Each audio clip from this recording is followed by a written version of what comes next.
Hello and welcome back to CEO Chairside, where we explore the business side of dentistry with real world experts. We like to talk to dentists and industry insiders to just really help us all optimize our practices for purpose, profitability, and service. So, if you've ever wondered how SEO actually impacts your new patient flow or what makes your practice show up or not show up in Google, I think you're in the right place today. I'm joined by Monty Hobson, a dental SEO strategist who helps practices build real visibility that lead to growth. So, welcome to the show, Monty, and thanks for taking time today. Thanks for having me. Absolutely. So, could you just give us a little bit of a background, a synopsis of how your expertise in SEO developed? Yeah, it developed. Sadly, I'm not trying to get anyone tears here, but my wife left me. I had been a pastor, and she left and went her way, and kind of didn't want to leave the church in a lurch. So I kind of stepped aside, and I thought to myself, I better get a job. So I got a job with a marketing company, and the marketing company did search engine optimization, Google ads, these kinds of things. But what I found was that the marketing company wasn't actually doing much of the work. In other words, they were sort of a sales company instead of a marketing company. So what my clients were coming back to me and saying is, hey, where are the results? And I was saying, I don't feel good about selling something that I can't deliver results for. So I started to learn how to produce those results because the company clearly wasn't going to do it. Little by little, I was sort of the favored sales rep because people wanted to work with me because they knew they were going to get somebody who did results for them. And Right. that was great for the company, but I eventually realized it was time sensitive because each client, you spend considerable amount of time on their. Long story short, I was using a program called Upwork as well, just doing stuff on the side, and that business took off, and I haven't looked back. That's awesome. What a great story. And thanks for sharing a little bit of your personal journey. And I have to say, one of the reasons you and I are talking is because I've worked with you at Method Pro and seen what you do in the background and the level of expertise that you bring. And so that's why I was excited to be able to have a conversation that we can share with others who wonder about this space quite a bit. I think as dentists, we think we know what SEO is, but I don't think we really understand it nearly as well as we should or could. So let's just start at the beginning and define in your terms what is SEO and how should a dentist really think about it? Okay, I think a very simple way to think about it is your website is like a beautiful vehicle that is, you're going to drive around and show to other people, right? And so if you put regular fuel in your regular vehicle, you will be pretty well out there and people will be able to see your car. It might not necessarily be very fancy, but people will see it. But in many cases, dentists spend quite a lot of money on their website, in a certain sense, build a Ferrari, let's say, right? And so that Ferrari needs Ferrari fuel. You can't just put regular fuel in that car. In order for it to get in front of everyone and show the beauty of that website to other people, you have to put in the right fuel. And SEO is the right fuel. Basically, it is a combination of many factors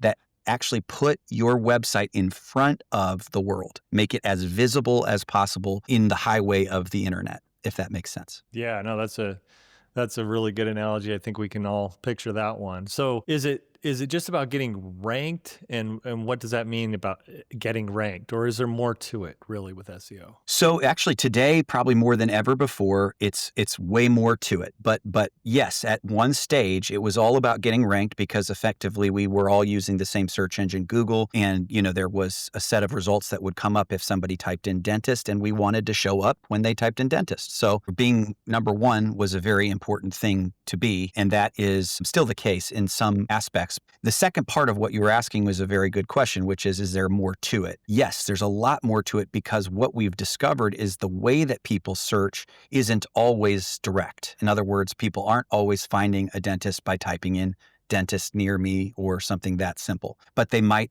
actually have a toothache. And so they would type in, a dentist who, I can see today, right? Well, that's a little bit different. That's a kind of Mhm. search that would bring a different result based on whatever the fuel is that was in the website that Google returned. And so we, as search engine optimizers, have to think through the grid of what is it somebody's going to need, and then meet that need by making sure that website that the dentist has is ubiquitous for any kind of search that would be related to dentistry. Got it. So there's not really a typical path, or is there a typical path or a most common path that a potential patient would take when they're searching online trying to find a new dentist? So there's two typical paths, and one of them will surprise you. So I'll tell you that one first. The most typical path, believe it or not, is people, as you know, get into a rhythm, maybe even familial. They'll have a dentist they've had for years, and they aren't really going to go anywhere else. So if they need a dental treatment, they'll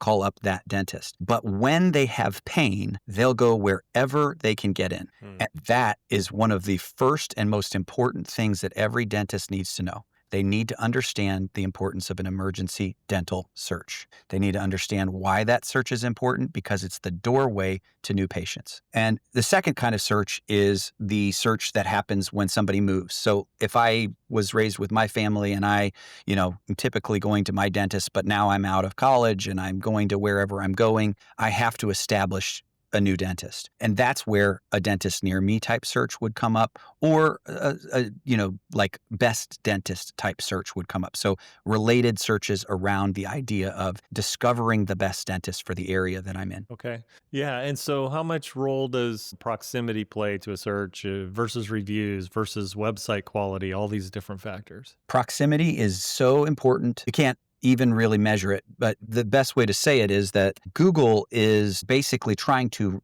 give the user the most accurate answer for their search. So when you type in dentist, one of the ways they're going to do that is they're going to do that by giving you the most, what's the right way to say it, the closest dentist to the search. That's one of the first results that you'll always see, called the map results, at the very top of any search engine. So yes, proximity will always win the day if somebody is looking for a dentist like right by their house. However, you're always going to get multiple results. So the person who has got that search they're looking for near their house still has to distinguish through the reviews and other things that are on the website which dentist they're going to choose as the best of those, let's say, 3 to 4 dentists that they see come up right away. No, that makes a lot of sense. So would you say it's within a few miles, like 5 to 10 miles is the important proximity? How would you define that? Yes, I would say that you're stretching Google Maps if you can go beyond 5 miles, but your typical radius is about 5 miles with Google Maps or less. Okay. So dentists hear a lot about paid ads versus this organic traffic. And how would you define the difference between those, and how do they complement each other? Yeah, that's a great question. So Google ads are really about paying for play, which means I want a placement on the search engine. I want to show up. I'm going to pay for that placement. Excuse me for just a second. My phone just started. Paul and Silas were praying. There we go. So basically, if I pay the money, then it's going to be the result that I want. And the result that I want is to show up at the top of the search engine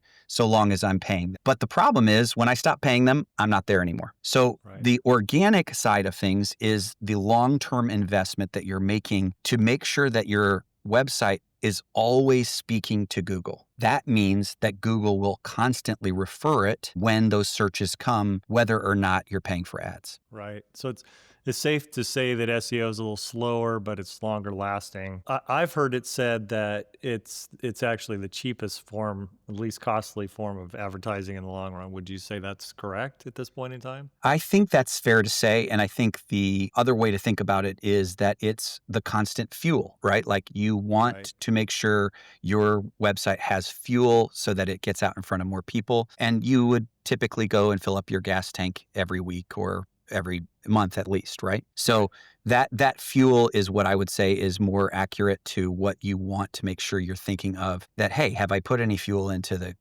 Right.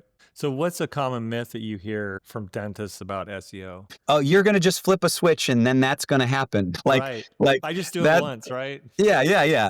So I'm going to give you some money. You're going to go flip a switch and then you're going to make Google obey you. And that's the most common misconception. Now, I do think that the very best of our let's call it profession, do know how to make you visible. And we do know how to make you visible relatively quickly, which typically goes between 3 and 6 months. But I would say that it's still going to get to a place where even if, let's, for example, say you are on page 1 in position 5, your visibility is going to be infinitely better at 4, 3, 2, and 1. And so the goal really is a long-term commitment to being as prominent as you can on the search engine. And that does mean rankings, but it also means prominent in the terms of all the different ways that people search and making sure that you're meeting all of those terms on your website. Yeah, that makes sense. I know we've talked to clients, I've talked to dentists in the past that say, oh, I just pay this one-time fee for a month and then I'll rank, right? It's like we Yeah, always have to explain, no, it takes time. I mean, this is a it does. process. It Yeah, for does. sure. Yeah. Yeah. No, it's really helpful. So let's just kind of come up to current times and tell me, what do you think are the top, say, 2 or 3 things that Google is rewarding right now for local dental SEO? Yeah, let me give one that is, obviously going to be new. And the other two, I'm guessing many people who will listen to this will already know. The one that's new that you don't think about a lot is called brand mentions. And it's the way that basically Google will understand the popularity of a dentist. In other words, how often are people actually doing a search of your name? That is a very important factor because effectively, what AI is it's an aggregator of all information everywhere. The more often it sees your name mentioned, the more prominently you're going to be displayed. So a very good way to think about it is just simply, if you've ever seen lawyer ads along the highway, you Yeah. typically see the same guy. You're like, wow, this guy spends a lot of money on billboards, right? However, you're not thinking about it until you need a divorce or whatever the situation is. And then all of a sudden you only know one guy. Right. Yeah, And he's top so of mind. he's the top of your mind, and you're like, "Whoa, I guess I could. I don't know. Maybe I shouldn't. I don't know." But point being that ubiquitous nature is very important to brand mentions. It's basically just making sure your name is being said a whole lot by the internet, by social media, by word of mouth, by reviews. All of these are different ways that brand mentions come about. The other Such a two great that go ahead. Yeah, it's such a great point. Just with the number of exposures, people don't realize that either. Like if you think about how you buy anything, a lot of times it's because you've seen it several times. And I think there's a rule of 7, right, in marketing, in a That's right. sense, where people have to see something 7 times before they actually make a buying decision. Yeah, that's right. That's very true. And those mentions mean to us some form of trust. Like if everybody's talking about it, then it's trustworthy. That's Right. that's kind of the theory behind it. The other two things that are driving a lot of results are still the same. They are effectively your content on your website, and that basically means not just, hey, I threw some stuff in ChatGPT and I put it up on the website. That will sometimes even hurt you because unfortunately ChatGPT is an aggregator of basically every piece of information. They spit out some of the same information every time, which means what's on your website looks a lot like what's on the other guy who did the ChatGPT's Monty, can you search hear me? looks like. Yeah, can you hear me? Am I back? Oh dear. Hey, Monty, I'm not hearing you right now. Hello? Did I lose you? Okay, there we go. Okay. Great. And the other two things are probably common to folks, which is your website content. That's really a lot about your service pages. And then ultimately pushing those out through something called backlinks. That's the third thing. Mm-hmm. So along those lines, what else makes a really good dental website in 2025 from an SEO standpoint, especially? Yeah, so it's really interesting. It used to be people would say site speed did it, mobile friendliness was a big part of this.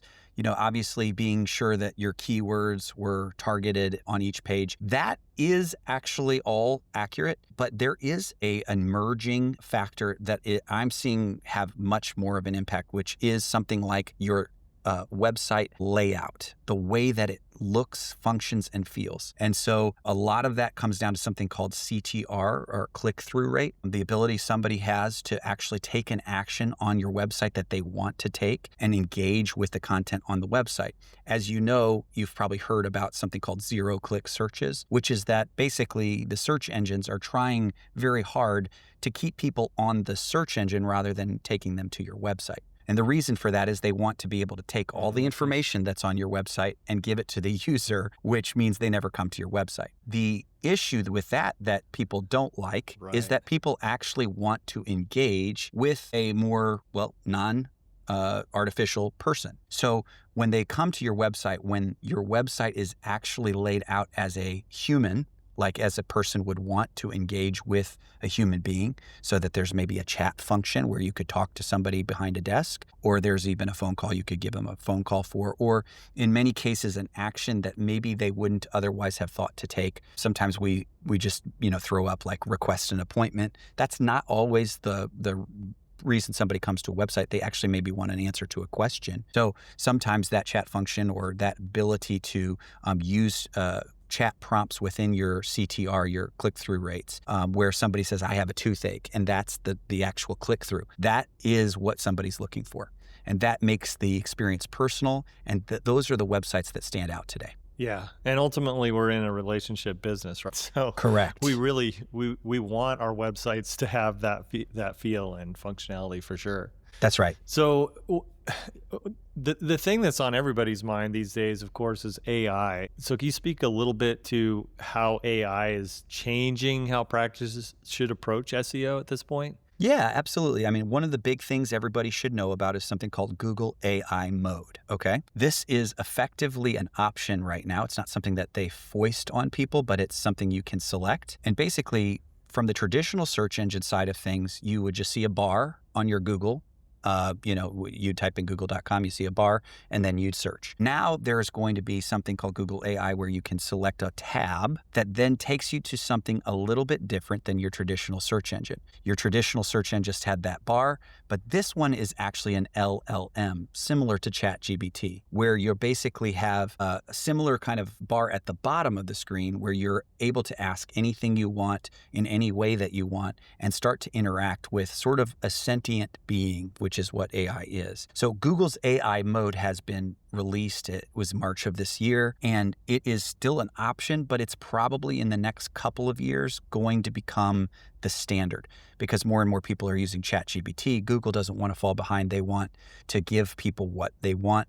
And so they'll have a very similar experience to ChatGPT with a search engine that is a hybrid of what we have now and what is a LLM, which we talked about. One of the main ones right now is ChatGPT, and Perplexity is another one. So this changes the way things will be displayed in the future. And basically the way that looks is that you're basically going to have more interactions from different resources. So in other words, the future looks like your wearables. You're going to have your watch, you're going to have your glasses, and you're going to have Google Lens, and you're going to basically be able to touch something on your glasses and say, hey, Google, I'm looking for a dentist near me. Can you tell me one? And it's going to display something on those glasses that's going to allow them to see the options they have for a dentist in that area. That's going to come from the Google AI mode and that integration of your home searches, your glasses, your Google Lens, your watch. This is going to be audio activated. At some point, we might get to a place where it's thinking activated, which is crazy to think about. But also, these are going to be things that we can type still in the traditional way. But all of these things will blend together to be sort of an artificial reality that allows us to engage with reality through our wearables. Wow. So in other words, the future is coming really fast, and it's going to be fascinating. That's right. And in the short term, what I'm saying is that that's where things are going, but the way the interface will look will change just slightly because that LLM model is very popular. Google wants to make sure they don't fall behind. Okay, so what are 2 or 3 things that a dentist could do like right now to start improving their SEO? Okay, so the way I would say you should think about this is something that we used to say search engine optimization should now be thought of as search engine or search everywhere optimization. In other words, you want to be able to optimize all of the possible platforms that somebody would do any kind of search for you. You can think through, instead of Google being the search engine, all of those are now search engines. So somebody might search for you on ChatGPT or Perplexity. Somebody might search for you on Facebook or Instagram. Someone might might search for you on Pinterest even, believe it or not, if they were looking for some sort of pictures to support something they were doing, and then they discover you. Someone might look for you on LinkedIn. Someone might look for you just by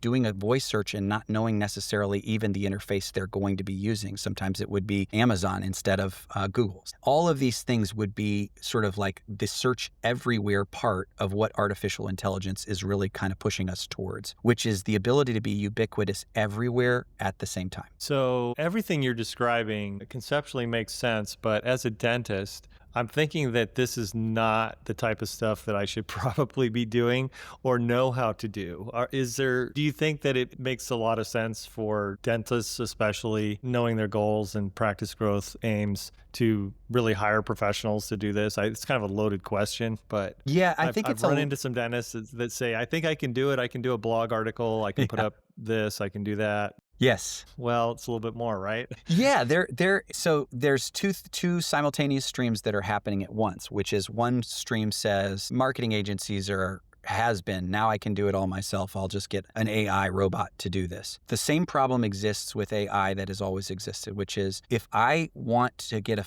solution to a problem and I have to go through a computer to get it, I actually really dislike that process. The reason being that you're not a human, you can't give me a definitive answer, and you can't actually escalate things to an even higher human being or somebody who has even more authority that would allow me to get my problem resolved relatively quickly. So one of the problems with AI that people don't talk about is that we all dislike having an AI give us partial answers when we're trying to get to the final answer as quickly as we can. And that's where human interfacing is like never going to go away. So I'm kind of going roundabout way to say that, yes, a large part of the marketing companies that what their professional job is to do is actually to be a bridge between the communication of the client and the communication of their, the person that they're serving. In this case, somebody who is searching for whatever it is they're searching for. And they want to be a human voice that actually makes that connection as solid as possible. And so what we're doing is we're going out to all these different places and giving a human voice to the dentist so that on each platform, there is a sense to the user, I'm going to get the answer I want from a human being. Right. Yeah, that makes a lot of sense. And I'm curious what you think the dentist should expect in terms of like a timeline and the results from a solid SEO plan. We talked before that it's not a month. We know that, right? But what would be a trajectory that you would expect for a local dental practice if they say, okay, I'm going to do SEO and I need to know how to measure the results of this investment that I'm making? Okay, well, I think the first thing I would say is that search engine optimization really comes down to an agreement between you and the marketing company about what the marketing company will do. Okay. Now, I know that's not a very popular thing to say because really you think you're buying results. That would be Google Ads. You're buying a result when you buy Google Ads. And you should be able to measure your Google Ads very specifically because you would know I paid this much money. This is how prominently I was displayed for this period of time. I was at number one for that period of time. And you would be able to kind of measure how many leads came from that. But with search engine everywhere optimization,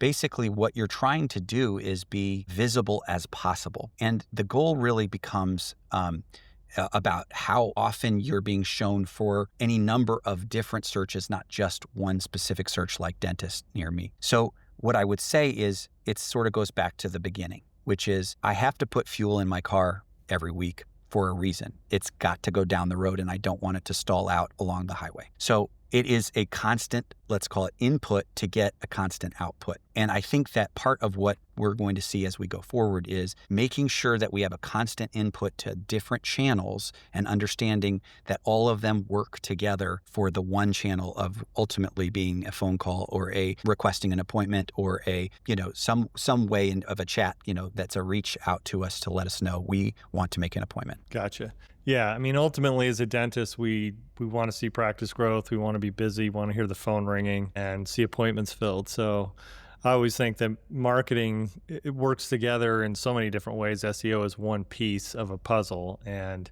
you really need all the pieces to be working together. Again, we talked about the rule of sevens, how important that is. And I always look at how profitable and how much growth the practice has. That tells me how well everything's working in the background.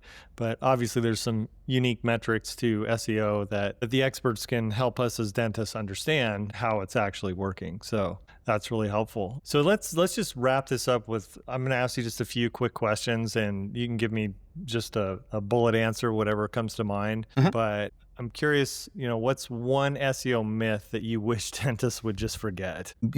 It's between the two we've talked about so far, which is I can do this all myself, which I think is, you Yep. certainly can try. But the other one is, oh, well, you can just flip a switch and you can turn this thing on or turn it off. And the truth is, like it is your momentum that you're building throughout time to make sure that you're as ubiquitous as you can be all over the place. You basically are constantly feeding this thing. It's not something you can turn off, if that makes sense. Right. That's good. And what's the most underrated tactic in local SEO right now?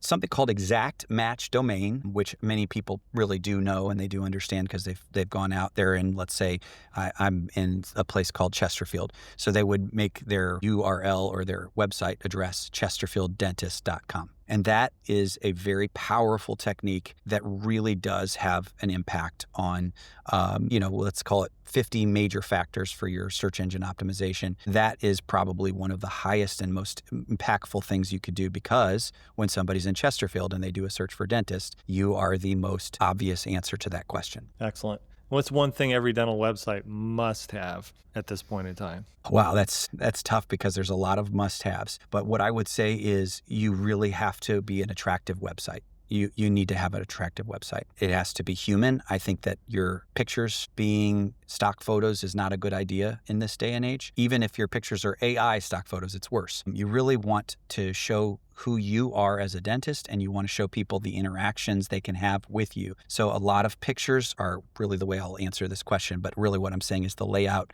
and pictures together on a website matter dramatically. Yeah. Again, we're a relationship business, so that I think that's very important. And what's one trend that you're keeping a really close eye on this year? So what we're going to keep a trend on is how quickly the LLM comes online as, let's call it a forced option rather than an option. So basically what I kind of mentioned is that people are using ChatGPT more and more. And so that is a bit of a different search operation than Google's typical Google search. And Google seems to be aware that 129 million people are searching, by the minute every day. They're very aware that, this is something they have to adjust to. The question is, when will they roll it out permanently so that everyone has to look at a LLM when they do a Google search? And my guess is that time frame is 1 to 2 years, but I'm watching it closely because we want to be, for our clients, on top of it so that we know exactly how people are going to appear in the search when that happens. Yeah, excellent, Monty. I just want to thank you for making SEO feel a little less like a mystery and really more like a business growth tool, something that we can really put to work in our practice. But we need help to do that. I spend a fair amount of time in the marketing space, and I've learned a lot from you just in this conversation. I'm sure we could go on for a couple of hours here and cover so much more with SEO, but I think you've given us as dentists really some key thoughts and some ideas of how it works. And I really appreciate you taking the time with us today to do that for us. Absolutely. It's been a pleasure. All right. Well, thank you so much. And we'll look forward to connecting with our listeners next time. Thanks, Monty. You got it. All right. Take care. You too. Bye-bye.